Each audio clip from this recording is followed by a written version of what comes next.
श्री स्वामी समर्थ. नमस्कार स्वामी भक्तांनो, आज मी पुन्हा एकदा तुमच्यासाठी नवीन स्वामी संदेश घेऊन आलेलो आहे.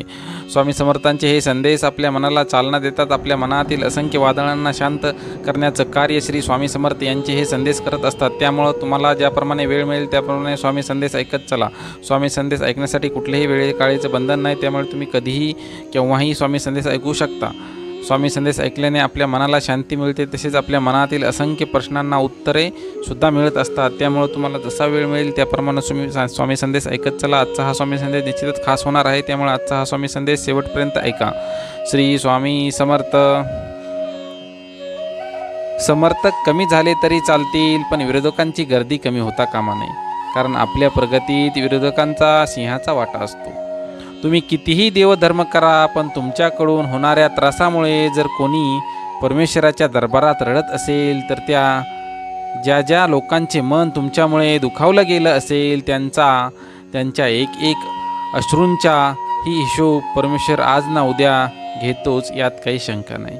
त्यामुळं तुम्ही एवढं कार्य करा, एवढं लक्षात ठेवा की तुमच्यामुळं कोणाचाही अपमान झाला नाही पाहिजे, कोणालाही तुमच्यामुळं दुःख झालं नाही पाहिजे, कोणालाही तुमच्यामुळं त्रास झाला नाही पाहिजे. शरीराचे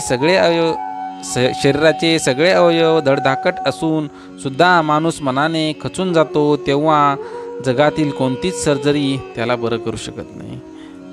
तुम्ही जर आईवडिलांबरोबर राहत असाल तर ते तुमचं भाग्य आहे. त्यामुळं तुम्ही स्वतःपासून आईवडिलांना दूर करू नका. त्यांचा उतार वयात त्यांना सांभाळणे ही तुमची जबाबदारी आहे. त्यांची जबाबदारी तुम्हाला लहानाचे मोठे करून पार पाडली. आता तुमची जबाबदारी आहे तुम्ही आईवडिलांची सेवा करणं, त्यांना सांभाळणं. स्वामी स्वतः सांगतात, तुम्ही माझी भक्ती नाही केली तरी चालेल, पण मायबापाला दुःख देऊ नका, कारण की तुमच्यासाठी सर्वात मोठा देव आई वडील आहेत, जन्मदाते आहेत. इतिहासामध्ये भक्त कुंडलिकाचे उदाहरण आहे. मायबापाच्या सेवेत, आईवडिलांच्या सेवेत आपले सर्वस्व पणाला लावले. धन्य ते भक्त पुंडलिक आणि धन्य त्यांची पितृभक्ती. एकटे राहा आणि मस्त राहा. फक्त स्वामींना आपलंसं करा, त्यांच्या सेवेत या. कोणीही दुर्लक्ष करणार नाही, कोणीही दुखवणार नाही, कोणीही रडवणार नाही. कोठेही जा, स्वामी सदैव तुमच्या सोबत असतील, सदैव तुमच्या सोबत असतील. वारा कधी स्वतः करता वाहत नाही, झाडे कधी स्वतः करता फळे देत नाहीत. स्वामीसुद्धा आपल्या भक्तांसाठी कार्य करत असतात. भक्ताच्या मनातील प्रत्येक इच्छा मार्गी लावण्यासाठी ते प्रयत्न करत असतात. त्यामुळं तुम्ही सुद्धा स्वामींच्या सेवेत येणं गरजेचं आहे, स्वामींची भक्ती करणं गरजेचं आहे. ज्या ठिकाणी भेदभाव केला जात नाही ते एक ठिकाण म्हणजे स्वामींचा दरबार. स्वामी आपल्या सर्व भक्तांना समान मानतात, समान वागणूक देतात. सर्वांना आपल्या कर्मानुसार कर्मफळ हे मिळत असतं.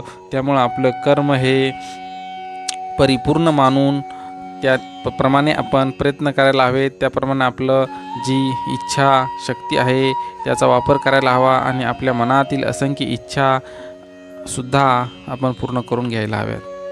देवावरील तुमचा विश्वास दृढ आहे, म्हणूनच स्वामींचे हे दिव्य विचार तुमच्यापर्यंत पोहोचत आहेत. स्वामी हे त्रिकालदर्शी आहे, त्यांच्या नजरेतून काहीच चुकत नाही. त्यामुळं तू कोणालाही फसवू नकोस. स्वामी तुझी फसवणूक होऊ देणार नाही.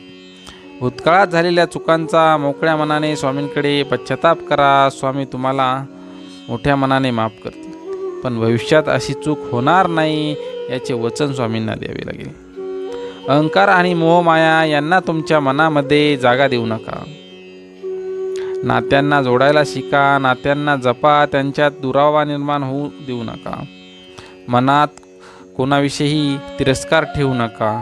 तुमची नजर प्रेमभावाने सर्वांवर टाका. स्वामी स्वतःहून तुमच्यावरती कृपादृष्टी करतील. तुमचे कर्म चांगले असतील तर तुमच्या कर्माला योग्य फळ देण्याचे कार्य स्वामी समर्थ करतील. देवाला प्राप्त करायचे असेल तर नामस्मरणाशिवाय पर्याय नाही. माणसाच्या बोलण्यामध्ये जग जिंकण्याची ताकद आहे.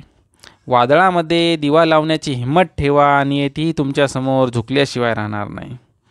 जे आपल्याकडे नाही त्या गोष्टीचे चिंतन करू नका, त्यामुळे पदरात फक्त दुःख आणि निराशाच पडेल.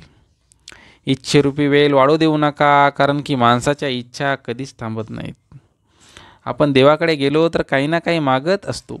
देवाने कितीही भरभरून दिले तरी आपल्या इच्छा थांबत नाहीत. त्यामुळं आहे त्यामध्ये समाधानी राहायला शिका.